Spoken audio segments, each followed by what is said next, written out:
afdeling voorlichting van het ministerie van Landbouw, Veeteelt en Visserij vraagt uw aandacht voor het volgende fragment van de minister van LVV, Rabinder Parmisser, waarbij hij ingaat op de beschuldigingen gericht aan het ministerie van Landbouw, Veeteelt en Visserij over de rijstsector.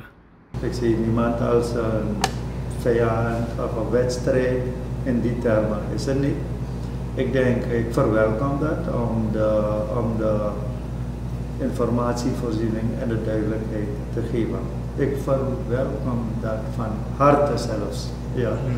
Want dan gaan we inhoudelijk op de materie in en dan gaat u zelf merken dat de werkelijkheid een andere is dan dat men, zoals u eerder stelt, in de politieke tijd, ik noem het Pagara-tijd, ja toch, de zaken naar buiten wenst te brengen.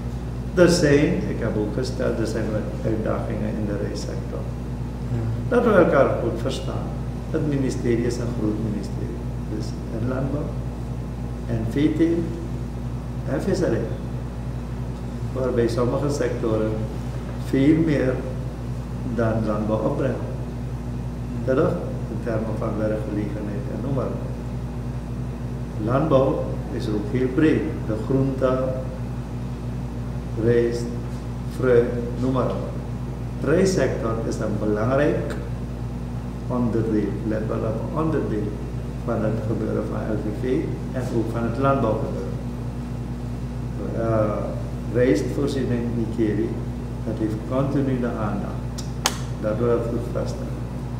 Al decennia is in die sector vele miljoenen geïnvesteerd. Zonder die vele miljoenen investeringen zou de rijstsector niet op dit niveau zijn.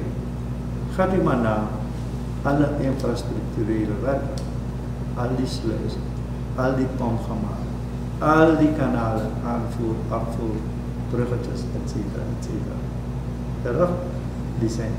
Helaas is het zo, er is een enorme achterstand van decennia, ik benadruk van decennia, aan onderhoud aan die vele infrastructurele werken. Kijkt u naar de wakijpompen, kijkt u naar het aantal grote sluizen, die al 30, 40 jaar op niveau gebracht zouden moeten zijn. 1.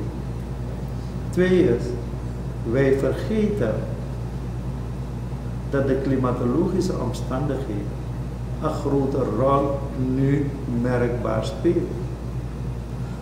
Een van de effecten van de klimatologische veranderingen is hoeveel zoetwater hebben wij. Je merkt dat het duidelijk afneemt. Regen is de afgelopen dagen, de afgelopen maanden veel minder geweest. Dat is een realiteit. De zoutgrens in de Nikeri-rivier is verder aan het optrekken geweest. Door die regens is het een beetje ingedaan. Dat had Wageningen bijna al bereikt. Waardoor heel wat boeren niet vanuit de rivier konden komen. De situatie is nu zo dat de Arawara-sluis en dam al lang aangepakt moest worden. En er ligt de nadruk op Arawara. Want de aanvoer van het water van het Arawara in de Nikeri-rivier is van essentieel belang, dat zoetwater. Omdat de Arawara-sluis en de dam niet op niveau zijn, gaat het water richting Kappename-rivier, waardoor het aanvoer van het water in de Nikeri-rivier heel weinig is. Waardoor de zoutgrens optrekt in de Nikeri-rivier en er weinig water is. De pompgemalen in Wageningen zijn oud, maar ze doen het wel. Niet allemaal, maar zeker 2 met een mobiele. We kunnen daarmee pompen. Maar als het water niet is, daarom kunnen we alleen maar pompen bij vloed, bij hoogwater. Niet bij laag. Dan is er niet genoeg water in de rivier. U gebruikte daarnet ook de zinsconstructie van ja, er is veel geïnvesteerd door de jaren heen, maar helaas is er toch veel te doen rond de infrastructuur. En juist op dat punt wordt u aangevallen als minister van LVV. Van nou, we hebben daar toch weinig van gemerkt. Hoe reageert u daarop? Ik kan daarop. Oké, ik zal dat pad van andere dingen, wat ik zou vertellen, even laten. In de investeringen in de infrastructuur nu, merkt u, de infrastructuur, daar zijn 3 ministeries voor verantwoordelijk. Regionale ontwikkeling, openbare werken en LVV. Er is een indeling oudsher. Er is 1 regering, maar het zijn verschillende ministeries vanuit hun optiek die opereren. Er is een goede communicatie tussen die 3 ministeries. Laten we dat goed vaststellen. Bijvoorbeeld, LVV is afhankelijk van de 2 andere instanties, ministeries. Openbare werken met de sluizenpomp, maar zeker ook van RO en CP. Als dat niet goed functioneert, hebben we niet genoeg aanvoer van water. Ja, ik heb gisteren moeten interveneren. Collega RO, goede communicatie, maar zeker met de presidentiële commissie.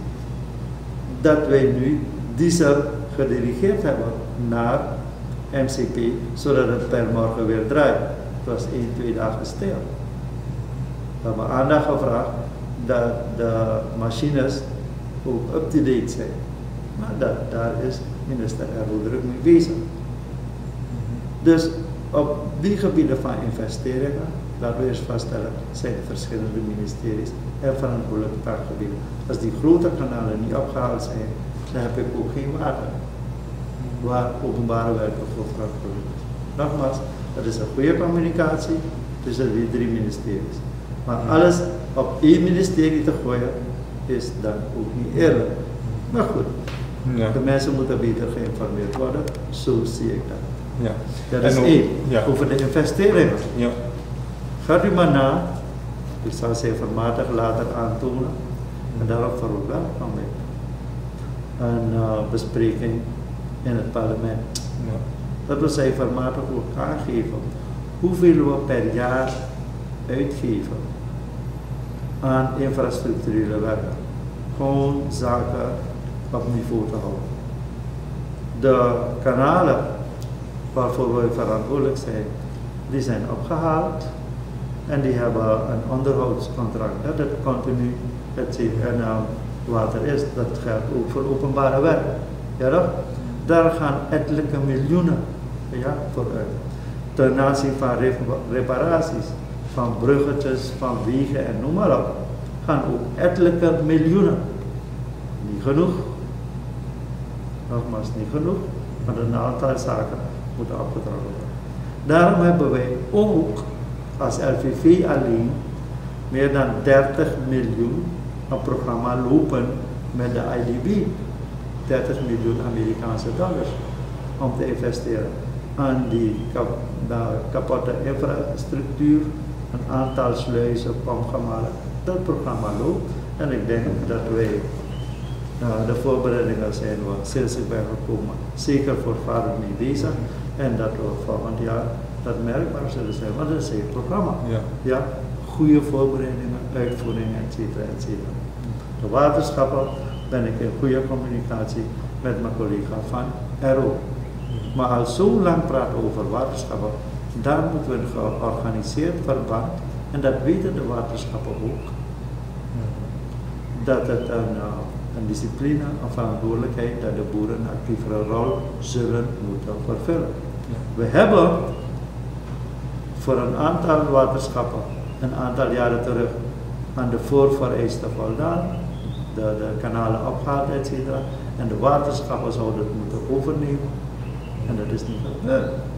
Ja, dat soort zaken. Ik verwelkom de bespreking in het parlement. Maar dat is voor duidelijkheid. Maar daarmee moest je Parijs niet bereiken. Wat gaan wij doen met de huidige uitdaging? Ja.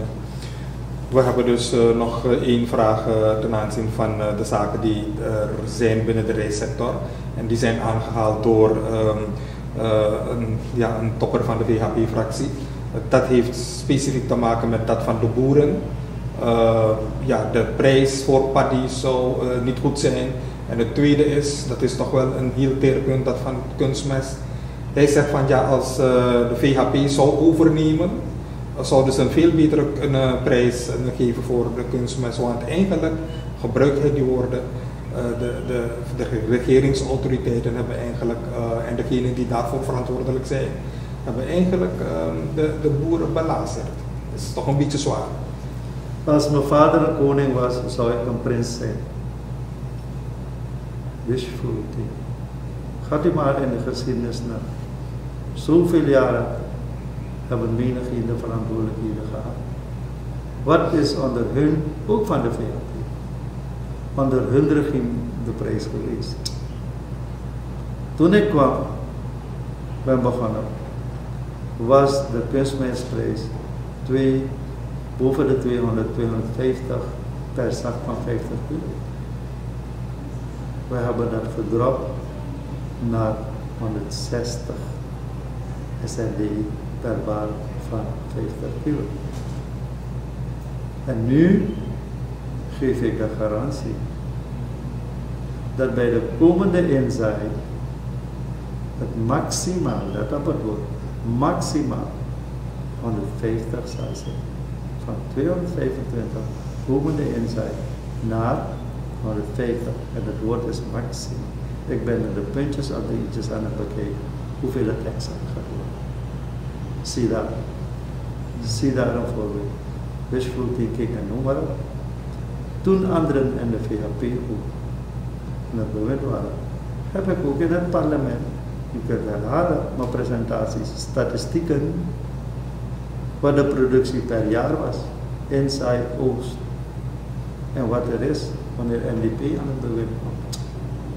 Het is allemaal drastisch verhoogd. Altijd wanneer NDP kwam en het piekjaren was, ik dacht 1986, heb ik goed gepresenteerd. Never onder leiding van de VHP. De geschiedenis is daar, de statistieken zijn daar. Ja toch? De prijs van paddy, ik ben blij dat deze discussie, maar iedere keer wanneer de prijs, dat is typisch in de sector en dat verwelkomen. Ja, dat we daarover goed van gedachten wisten.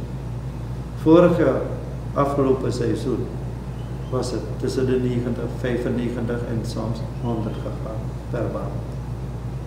We hebben de cijfers waar we met de sector bekeken hebben en we weten cijfermatig wat het zou moeten zijn.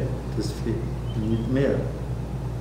Maar toch hebben ze relatief statistisch, let wel, statistisch, het moet niet verkeerd gaan geïnterpreteerd worden, maar statistisch aangegeven dat het een goede prijs was. En de belevenis kan het iets anders zijn. Voor de overeenkomsten die we nu hebben, denken we, en dat zijn mijn woorden, dat wij denken aan minimaal is het woord, op basis van de verklaring van de presidentiële commissie, op 110 tussen. Het woord is minimaal. Dat betekent, wij gaan nog praten daarover. Dat is nog niet vastgesteld. Ja, we moeten goed luisteren wat we zeggen. Ja? En het is altijd zo in de sector dat we in overleg zijn. Maar het is verkiezingstijd, het is pagarijd. Ik heb die dingen tot me genomen afgelopen dagen, met name afgelopen 24 uur. En de volgende maatregel heb ik gelijk getroffen. Dat ik vanmorgen heb ik gezeten met mijn staf en een missie onder leiding van de heer Salmijn zal morgenochtend 10 uur, de voorbereidingen worden getroffen, een onderhoud hebben met de totale sector in Nigeria. Ja? En dat zullen we dit soort zaken besproken worden. De keypersonen van de boerenorganisaties, MCP en anderen worden uitgenodigd. Ook van de waterschappen zullen uitgenodigd worden en dat we in goed overleg zijn. Wij leggen niets op. Wij hebben een cultuur van overleg dat we zeker in zijn sector willen voortzetten. Dat is het. Ja. En dat we indicatie aangeven met de terminologie minimaal betekent niets anders, dat is het woord, dat we in overleg zijn. Er is niks van vaststellen. We hebben een cultuur van overleg. Politieke tijd, pagaratijd, om zaken anders te interpreteren. Juist die uitdagingen brengt zich mee, verantwoordelijke leiders, dat we bij elkaar zitten en de koppen bij elkaar steken. De voedselsector, groente, vis, rijst, brengt veel geld op. De wereldmarktprijzen zijn daar. Als je gaat kijken naar de wereldmarkt voor rijst, kom je op niet eens 500 per ton. Er zijn landen die enorm procureren, dat ze beneden de $400 per ton kunnen aanleveren. Oké, we kunnen altijd praten over de kwaliteit, etc. Op die markt moeten we ons begeven. Als je op die markt kijkt, dan kom je echt niet op zulke bedragen zoals we daarnet genoemd hebben. Maar wij, en daar ben ik heel actief in, onze regering, onder leiding van de president Bouterse, we doen alles om de productie te stimuleren. Wij kijken naar onze vrienden in de directe nabijheid in de regio, die ons een goede politieke prijs willen geven. En daarmee ben ik bezig. Met Venezuela hebben we een goede, boven 500. Ik ben druk bezig met Cuba en ik hoop binnen niet al te lange tijd ook een goede overeenkomst te hebben. Waardoor wij voor enkele jaren, om te werken, de NDP is geen verkiezingspartij. We zijn nationaal, maar we kijken structureel. Waardoor we voor de komende periode, zelfs voor de komende jaren, wat de afzet betreft, tegen een goede prijs gegarandeerd zijn. En ook voor de